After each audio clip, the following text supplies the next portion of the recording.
Physics paper के एक रात पहले क्या पढ़ना चाहिए। अगर आप इस बात को फॉलो करते हो तो आपका बहुत ही बेटर मार्क्स आएगा, क्योंकि बच्चे क्या करते हैं, गलत ढंग से पढ़ने लगते हैं। एक रात पहले का जो एग्जाम होता है, एग्जाम से एक रात पहले गलत ढंग से पढ़ने लगते हैं। लेकिन आपको जो कुछ भी बताया जा रहा है उसको फॉलो करो, ये बहुत अच्छा ट्रिक है और बहुत बेस्ट ट्रिक्स है।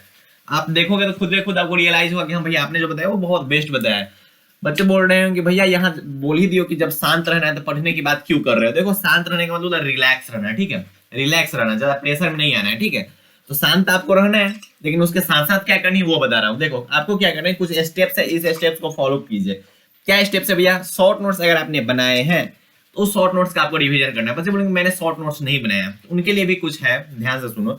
जिस स्टूडेंट ने शॉर्ट नोट्स बनाया है वो क्या करेंगे, शॉर्ट नोट्स का रिवीजन करेंगे, ठीक। बच्चे बोलेंगे हमने शॉर्ट नोट्स नहीं बनाया है, अगर बनाया तो रिवीजन करोगे। जो नहीं बनाया उनके लिए कुछ हाईलाइट टॉपिक्स होंगे, ठीक है, या तो उनके नोट्स का हाईलाइट टॉपिक होंगे या फिर कुछ हाईलाइट्स क्वेश्चन होते हैं जो इंपोर्टेंट क्वेश्चन जिसको बोले जाते हैं, ठीक है। जैसे होगा ना कि भैया हमने यहाँ पे 50 क्वेश्चन जो है वो इंपोर्टेंट क्वेश्चन है, बस हम यही याद करके रखे हुए थे, तो उसी को हाईलाइट क्वेश्चन मैं बोल रहा हूँ यहाँ पे। तो हाईलाइट्स नोट्स के टॉपिक हो सकते हैं, हाईलाइट्स नोट्स के टॉपिक हो सकते हैं, या फिर हाईलाइट्स क्वेश्चन हो सकते हैं। तो हाईलाइट नोट्स के टॉपिक या फिर हाईलाइट क्वेश्चन का नयन सुख करना है। बच्चे बोलेंगे ये नयन सुख का मतलब क्या होता है भाई? बोलो नयन सुख। नयन सुख तो दूसरा कुछ में होता है। देखो, नयन सुख का मतलब होता है कि उस वक्त उसको रटने नहीं लगना है, ठीक है। 50 क्वेश्चन को धर रटने नहीं लगना है उस वक्त, उसको ना नजर से देखना है, ठीक है। मतलब हाँ, नजर से ही तो देखना आ जाता है, तो आपको नजर से देखना है और उसके बाद क्या करना है, माइंड मतलब पूरा एकदम कंसंट्रेशन लेवल हाई करके उसके बाद उस चीज पे देखना है और बारीकी से देखना है, गौर से देखना है, ठीक है। मतलब पढ़ पढ़ के देखना है। क्यों? क्योंकि आप एग्जाम से पहले तो याद किए ही होगे। ऐसा नहीं कि एग्जाम से एक रात पहले आप 50 क्वेश्चन लेके बैठ गए कि आज हम इसको खत्म कर देंगे, रट के पूरा खत्म कर देंगे, एक रात पहले हम पढ़ेंगे। ऐसा तो कोई नहीं करता होगा, सब लोग पढ़ चुके होंगे पहले। लेकिन एग्जाम से एक रात पहले ना माइंड को ये इंडिकेट करवाना होता है कि भाई देख, एक रात पहले पढ़ के आए। एग्जाम हॉल में क्वेश्चन आता है तो क्या होता है, माइंड को बोलना पड़ता है रत्ते में थोड़ा पढ़ ले रही हो, भूल गए ले। इस टाइप का होता है कि मतलब माइंड को इंडिकेट कराना, अगर रत्ते हम पढ़ के आए थे, रत्ते रत्ते हम देख के आए थे, हम कैसे भूले? हम भूल ही नहीं सकते, हमको पता होगा, थोड़ा माइंड लगाएंगे तो याद आ जाएगा ये चीज, ठीक है। तो इस टाइप का होता है, मतलब कुछ कॉन्सेप्ट होते हैं जो माइंड का कुछ कॉन्सेप्ट होता है, उस कॉन्सेप्ट पे आपको क्या करना, ध्यान देना है। तो हाईलाइट टॉपिक्स होते हैं या फिर हाईलाइट क्वेश्चन होंगे जो आपके इंपोर्टेंट वाले क्वेश्चन होंगे, मैं उनकी बात कर रहा हूँ। उसका नयन सुख करना मतलब उसको पढ़ना है, ठीक है। अगर आपके पास टाइम है तो लिख लिख के पढ़ सकते हो। क्या करना भैया, लिख लिख के पढ़ना है। क्या होता है लिख लिख के पढ़ने से? प्रैक्टिस हो जाएगी, हैबिट हो जाएगी एग्जाम से पहले, तो एग्जाम में आपको दिक्कत नहीं होगी, आप पहले से इस सबको फॉलो किए होगे, ठीक है। रूम पे लिख के देखने वाला, देख के लिखने वाला, कुछ इस टाइप का। डेरिवेशन सॉल्व करना है, मतलब कुछ डेरिवेशन होंगे जो इंपोर्टेंट डेरिवेशन होंगे, जो इंपोर्टेंट वाले डेरिवेशन होगा, उन डेरिवेशन को आपको सॉल्व करना है। कब भैया? एग्जाम से एक रात पहले। इंपोर्टेंट डेरिवेशन, सभी डेरिवेशन को सॉल्व करने मत लग जाना।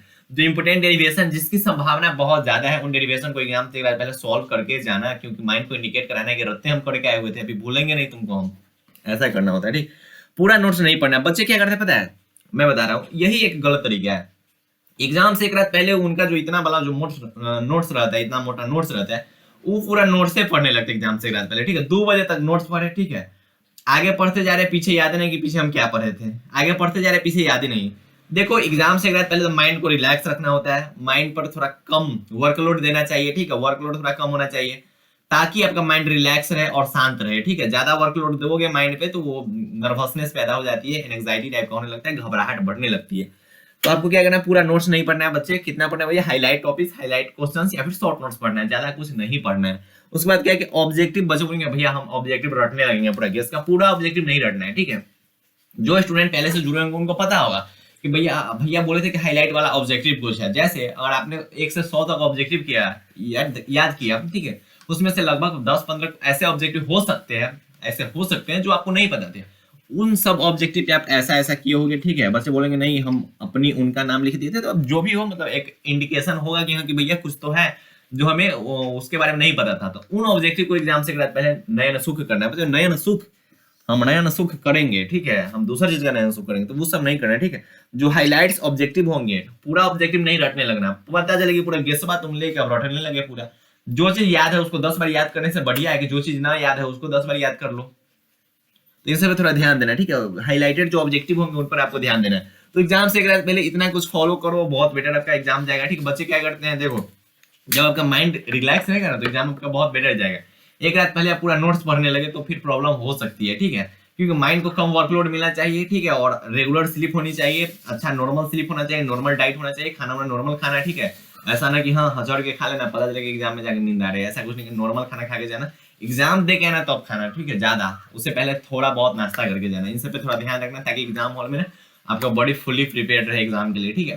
फिजिकली और मेंटली दोनों अगर स्ट्रांग रहे तो एग्जाम बहुत बेटर जाता है। तो पढ़ाई करते रहे, इसी टाइप से केमिस्ट्री, हिंदी, इंग्लिश सभी पे वीडियो आते रहेंगे। तो मैथमेटिक्स पे इसकी वीडियो आ रखे हैं, तो पढ़ाई करते रहे। बाय बाय, टेक केयर, जय हिंद, प्यारे प्यारे भाई और प्यारी प्यारी बहनों, all the very best for your examination.